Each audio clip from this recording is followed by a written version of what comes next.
अस्सलाम वालेकुम, डॉक्टर अरशद महमूद यार। अक्सर औकात ईईजी का टेस्ट आपके बच्चे और आपके लिए एडवाइस किया जाता है, पेशेंट्स को एडवाइस किया जाता है। उसमें जो पेरेंट्स होते हैं या जो अटेंडेंट्स होते हैं या जिस पेशेंट की ईजी होनी होती है, वो बड़े कंफ्यूज होते हैं कि भाई इस टेस्ट के लिए हमें क्या तैयारी करके जानी चाहिए। इस वीडियो के अंदर हम डिस्कस करेंगे कि ईईजी टेस्ट से पहले आपने क्या चीज़ें करके जानी है, क्या चीज़ें लाजमी होती हैं ताकि आपका टेस्ट स्मूथली परफॉर्म हो, मुकम्मल परफॉर्म हो और वहाँ पे कोई मसला ना आए।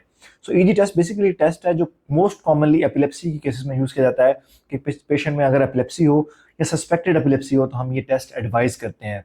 इस टेस्ट के अंदर आपको पता है कि सर के ऊपर तारें लगाई जाती हैं और सर के अंदर का जो करंट होता है, जो हमारे ब्रेन का करंट होता है, वो सर के ऊपर इन तारों के जरिए हम कंप्यूटर के अंदर रिकॉर्ड करते हैं। वेव्स बनती हैं और वेव्स पे हम देखते हैं कि कोई अबनॉर्मेलिटी है या नहीं है। अब चूंकि ये टेस्ट जो है सर के ऊपर होता है, तो सर की केयर बड़ी इंपॉर्टेंट है। तो सबसे पहले आपने क्या करना है कि जब आप टेस्ट के लिए जाएं तो उस दिन आपने नहाना है, शैम्पू करके जाना है। बाल आपने अच्छी तरह शैम्पू से धोने हैं। होता क्या है कि जब आप शैम्पू करके जाते हैं तो आपके बाल बड़े ड्राई होते हैं, स्कैल्प बिल्कुल साफ होती है, तो बड़ा ईजी होता है कि जो दिमाग के अंदर करंट है वो पिक हो सके। इस तरह आपका टेस्ट मुकम्मल परफॉर्म होगा और अच्छा परफॉर्म होगा। अगर कोई अबनॉर्मेलिटी होगी तो वो डिटेक्ट हो जाएगी। सेकंड, आपने बालों के ऊपर कोई लोशन नहीं लगाना, शैम्पू नहीं लगाना, तेल नहीं लगाना आपने बालों के ऊपर। सेकंड, आपने बालों के ऊपर कोई तेल नहीं लगाना, ऑयल नहीं लगाना। ऑयल से क्या होता है कि जो करंट रिकॉर्ड करने की जो कैपेसिटी होती है वो बड़ी इफेक्ट हो जाती है। बालों पे आपने तेल या कोई और ऐसी चीज नहीं लगानी। थर्ड, जिस दिन आपका ये टेस्ट होता है तो उससे पहले आपने जो है बच्चे को आपके उसकी नींद थोड़ी कम कर देनी। आपने उसको सिर्फ 5 घंटे सुलाना है। जितना बच्चा कम सोएगा उतना चांसेस होते हैं कि बच्चे के अंदर जो एबनॉर्मेलिटीज हैं वो इस टेस्ट में पिक हो जाएंगी। बच्चे की हम एडवाइस करते हैं कि उसकी नींद जो है वो 5 घंटे या उससे कम होनी चाहिए।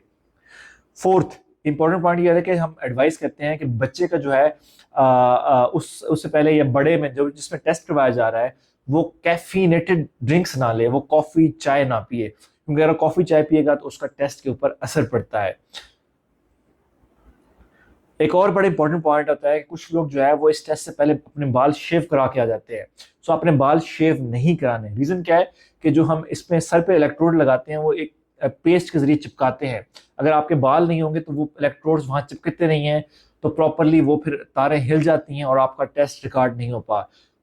आपने बाल अपने शेव नहीं कराने, सर गंजा करवा के नहीं जाना। ये बात आपने ख्याल रखनी है।